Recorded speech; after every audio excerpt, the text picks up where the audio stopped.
Le poison le plus puissant et le plus populaire qui tue rapidement les familles africaines, qui crée beaucoup d'orphelins et de veuves et réduit la fécondité, c'est-à-dire la capacité de faire des enfants des hommes africains, est le cube magie. Il a été créé en 1886 par le Suisse Julius Maggi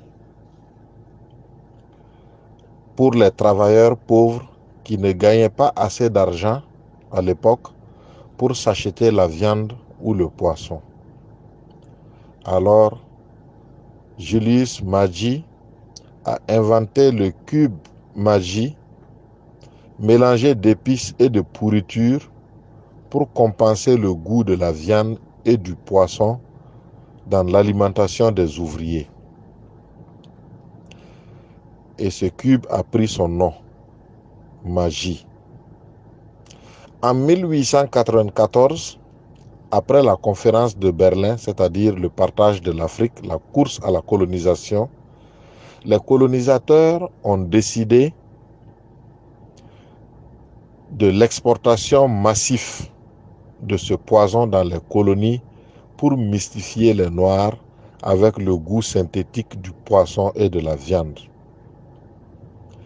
Profitant ainsi de la pauvreté des Noirs pour vulgariser ce poison qui affaiblit l'énergie sexuelle des hommes et leur capacité à se reproduire et se multiplier.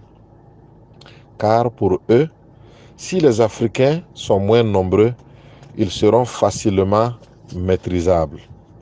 Alors, magie avec ses couleurs frappantes, les couleurs rouges et jaunes, bien frappant et attirant, a été exportée en grande quantité en Afrique pour concurrencer un autre poison très dangereux qui existait déjà en Afrique, le Coca-Cola américain.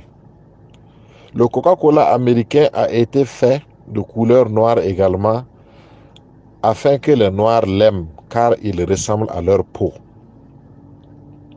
Et à partir de 1910, cette campagne d'empoisonnement de Noirs a commencé à réussir, car les produits magie se conservent bien et ça supporte la chaleur, malgré la chaleur en Afrique.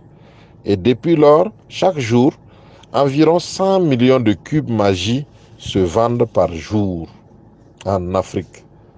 Alors, les Suisses ont créé et installé 11 grandes usines de production de magie à travers l'Afrique, avec plus de 40 variétés d'épices de magie.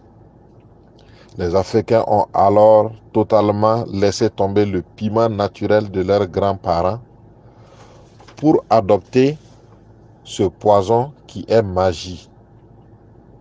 Et ils en mettent, les Africains en mettent dans toutes les nourritures comme assaisonnement, malgré tous les risques de santé publique que sont les maladies cardiovasculaires, les maladies du cœur, les dysfonctionnements de l'érection, l'hypertension, le diabète, les crises cardiaques, le cancer du cerveau, le cancer des seins, le cancer des testicules. Voilà autant de maladies que magie provoque chez les Africains. Magie cube est la première cause de la courte vie, des paralysies et des morts prématurées en Afrique. Pourtant, nous continuons de le manger comme des cacahuètes. C'est parce que, comme la cigarette et l'alcool, Magie Cube développe sur nos langues et dans nos cerveaux une addiction, une dépendance.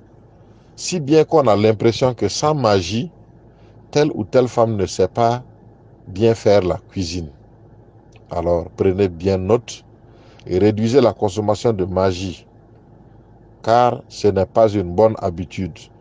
Sinon, travaillez à arrêter complètement l'utilisation de magie dans la cuisine familiale.